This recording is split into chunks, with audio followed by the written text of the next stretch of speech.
अस्सलामुअलैकुम वरहमतुल्लाहि वबरकातुहू। दोस्तों, उम्मीद है कि आप सब खैरियत से होंगे। आज जिस टॉपिक पर मैं वीडियो बना रहा हूँ, बात करेंगे सबसे पहले कि हुरूफ के लिए यानी कंपनी या आपका जो क्या नाम है, आपका जो स्पॉन्सर है वो कौन से शुरूत पर आपका हुरूफ यानी आपको मुतग़य्यब अनिल अमल कर सकते हैं, आपका हुरूफ कब दे सकते हैं और फिर लास्ट में उसको फिर ख़त्म करने का कानूनी तरीक़ाकार क्या है। इस टॉपिक पर आज आप दोस्तों से तफसीली बात करूँगा। आप दोस्तों से रिक्वेस्ट है कि वीडियो पूरा देखें। जब आप पूरा वीडियो देखेंगे तब फिर आप कमेंट्स करें, और उसके बाद अगर आप यूट्यूब चैनल पे अभी तक नए हैं तो यूट्यूब चैनल को भी ज़रूर सब्सक्राइब कर लें और वीडियो को भी लाइक कीजिए और दोस्तों के साथ ज़रूर वीडियो को शेयर कीजिएगा।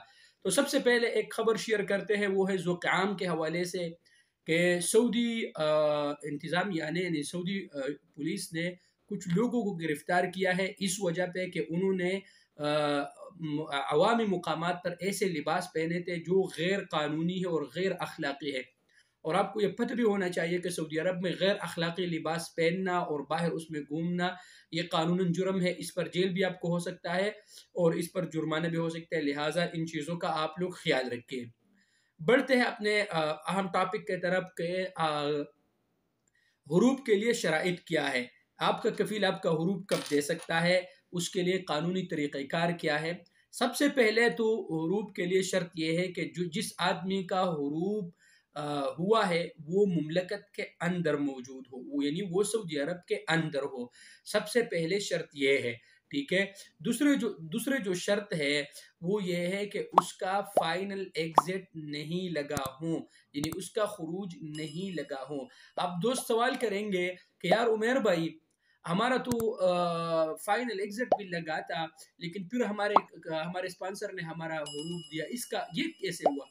ये ऐसा होता है दोस्तों कि या तो वो इकामत तजदीद करके ही हुरूफ देता है, या आपका खुरूज निहाई कैंसिल करते हैं, उसके बाद आपके इकामे में अगर टाइम हो तो फिर वो दोबारा हुरूफ देते हैं। ये इस तरह हो सकते हैं, ठीक है।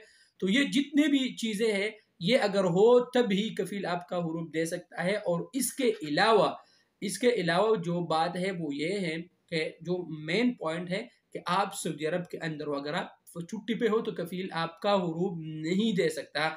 ये चीज़ आप ख्याल रखिए। और जो अहम पॉइंट है कि आपका जो कफील है वो आपका सिर्फ एक बार ही हुरूफ दे सकता है, बिल्कुल।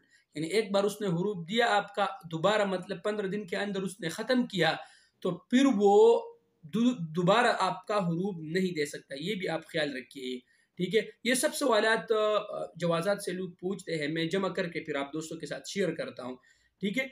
और फिर अगर इसी डोमेस्टिक वर्कर्स में से यानी सायक खास आमिल मंजिली में किसी दोस्त का हुरूफ कफील ने हुरूफ दिया तो अब उसको ख़त्म कैसे करेंगे।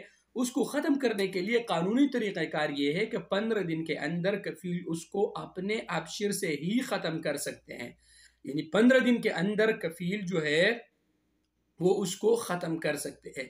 बसूरत दीगर 15 दिन के बाद आपका फ़ाइल क्लोज़ हो जाता है जवाज़ात, और मतलब पूरे सिस्टम में आपका फ़ाइल जो ब्लॉक कर दिया जाता है। आप जो यहाँ आपका इकामत तजदीद नहीं होता है, आप जो है ना टिकट लेकर डायरेक्ट इस तरह सफ़र नहीं कर सकते, आपका लाजिम आपका फिंगर लगेंगे, फिंगर लगने के बाद ही आप सफ़र कर सकेंगे। तो इसलिए अब दोस्तों यही रिक्वेस्ट मैं हमेशा आप लोगों से यही कहता हूँ कि आपका जो नंबर है उसको हमेशा ऑन रखें, और ताकि आपको पता चले कि आपका इकामा कब ख़त्म हो रहा है। अगर आपने आपका हुरूफ हुआ है तब भी आपको उस पर मैसेज आएगा। तो इन चीज़ों का आप लोग ख्याल रखिए। 15 दिन के अंदर ही कफील ख़त्म कर सकते हैं। उसके बाद अगर फिर भी आपका टाइम हुआ है तो फिर अगर आपका हुआ है तो फिर आपको साबित करना होगा कि आपका हुरूफ क्यों हुआ है। अगर आपने वहाँ साबित किया कि आपका हुरूफ झूठा हुआ है, यानी मतलब आप पर जुल्म हुआ है और आपने साबित किया, तो ये भी कानूनन जुर्म है, इसको बलाग़-ए-कैदी कहते हैं। तो उम्मीद है कि आप लोगों को मेरा वीडियो पसंद आया होगा और आपको बातें भी पता भी लग गया होगा। फिर भी अगर आप दोस्तों का कोई सवाल हो तो आप लोग ज़रूर कमेंट सेक्शन में मुझसे पूछ सकते हैं, और वीडियो को भी ज़रूर दोस्तों के साथ शेयर कीजिए और यूट्यूब चैनल को भी सब्सक्राइब कीजिए। कोई सवाल हो आप दोस्तों का तो कमेंट सेक्शन में ज़रूर पूछिएगा। तो दुआओं में याद रखिए। अस्सलाम वालेकुम।